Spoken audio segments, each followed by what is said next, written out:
जी जनाब, ये क्वेश्चन देखते हैं। Find the gradient of the curve. आपके पास एक कर्व है 16 minus x raise to power 3 whole raise to power 2/3 at a point on the curve. Normally जब हमारे पास कोई कर्व आती है तो हमें बताया जाता है कि कौन से पॉइंट के ऊपर फाइंड आउट करनी है इसकी स्लोप। फॉर एग्जांपल हमें बताया जाता है कि x इज इक्वल टू 4 के ऊपर फाइंड आउट करें, या इस तरीके से। तो जब हम x इज इक्वल टू 4 के ऊपर उसकी स्लोप फाइंड करते हैं तो वो हमारे पास उसका जो आंसर आता है वो एक नंबर की फॉर्म में आता है, ठीक है जी। लेकिन यहाँ पे उसने किसी एक स्पेसिफिक पॉइंट की बात नहीं की। उसने कहा कि किसी भी एक पॉइंट के ऊपर जब हम इसकी कर्व फाइंड करेंगे तो कैसे, इस कर्व का जो स्लोप है वो फाइंड करेंगे तो वो कैसे फाइंड आउट करेंगे।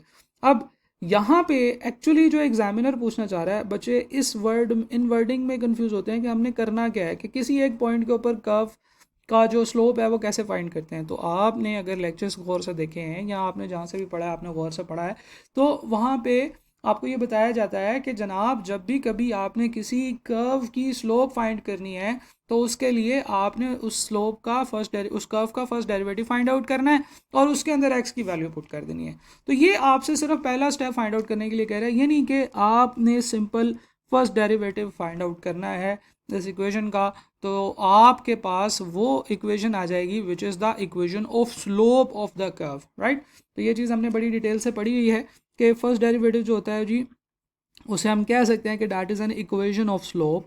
ओके, तो हम लोगों ने इस फंक्शन का फर्स्ट डेरिवेटिव फाइंड आउट करना है। y is equal to 16 minus x cube whole raise to power 2/3।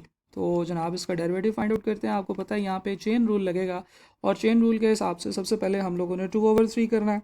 16 minus x raise to power 3 और 2/3 माइनस 1, और फिर उसके बाद जो इसके साथ मल्टीप्लाई करना है, ये जो ब्रैकेट है इसके अंदर वाला डेरिवेटिव। तो 16 का derivative will be equal to what, 0 या 1, 0।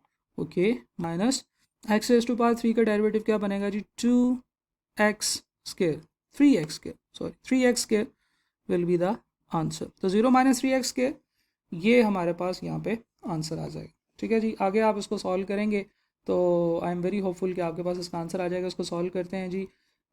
First derivative is equal to 2/3 into 16 minus x cube whole raise to power. अच्छा अब देखें 2/3 में से 1 माइनस करना है तो क्या आंसर आएगा।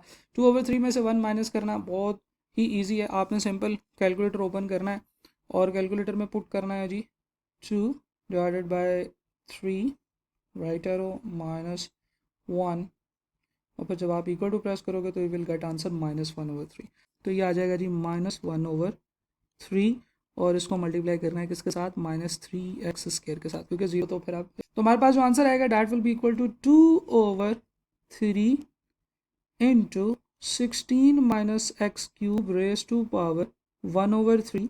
ये माइनस की पावर थी, हम इसको नीचे ले गए तो प्लस की पावर हो गई, और मल्टीप्लाई बाई -3x स्क्वायर। इसको मज़ीद सिंप्लीफाई करते हैं।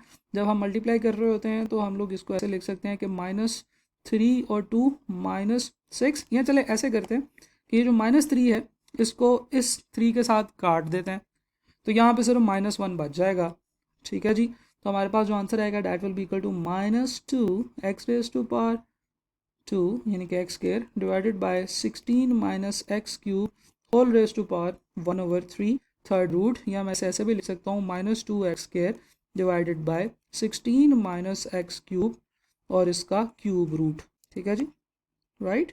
तो this is how we get the answer. तो आपके पास जो करेक्ट आंसर होगा that will be equal to option C, जिसमें उसने क्यूब रूट तो नहीं लिखा हुआ, उसने यहाँ तक ला के इसको मज़ीद सिंप्लीफाई नहीं किया, तो ये वाला स्टेप फिर हम नहीं करेंगे। हाँ, अब यहाँ पे देखें जो चीज़ समझने वाली है वो ये है कि आपने किसी भी एक पॉइंट के ऊपर जब वो बात कर रहा होता है और ऑप्शंस में भी देख लें कि एक्स नज़र आ रहा है, तो इसका मतलब ये है कि आपने सिंपल इसका डेरिवेटिव फाइंड आउट करना है। आपसे वो ये पूछ रहा है कि इसकी जो स्लोप है उसकी उसकी जो इक्वेशन है वो कैसे फाइंड आउट करेंगे हम। तो हमें पता है कि वो फर्स्ट डेरिवेटिव जब हम फाइंड करते हैं तो हमारे पास इक्वेशन ऑफ स्लोप आ जाती है। तो this was the thing that we needed to do in this question. और इस क्वेश्चन में एक और चीज़ भी हुई कि आपने ऑप्शंस को भी देखते रहना है साथ साथ में कि ऑप्शंस में कहाँ तक कैलकुलेशन की हुई है, क्योंकि अगर हम लोग सिंप्लीफिकेशन करते चले जाएं तो मेरे ख्याल से यहाँ पे एक और स्टेप होना चाहिए जो कि अभी हमने किया भी, कि हम इसे लिखेंगे -2x square divided by cube root of 16 minus x cube. लेकिन उन्होंने यहाँ पे ही ला के अपना करेक्ट आंसर टिक करवा दिया, तो डैट इज़ ओके, ठीक है। इसमें आपको परेशान होने की ज़रूरत नहीं है कि इसको ये वाला क्यों नहीं किया। आप इसको कर दें तो भी ठीक है, आप इसको ना करें तो भी ठीक है। आप ऑप्शंस को चेक कर लें, अगर आपको ऑप्शन में ये वाली ऑप्शन मिलती है तो फिर इसको टिक कर दें, ये वाली ऑप्शन मिलती है तो इसको टिक कर दें। दोनों इकट्ठी तो डेफिनेटली नहीं आएंगी, क्योंकि अगर ये भी आ गई ये भी आ गई तो फिर there will be an option C जो कि कहे कि A and B both, right. ठीक है जनाब, थैंक यू वेरी मच।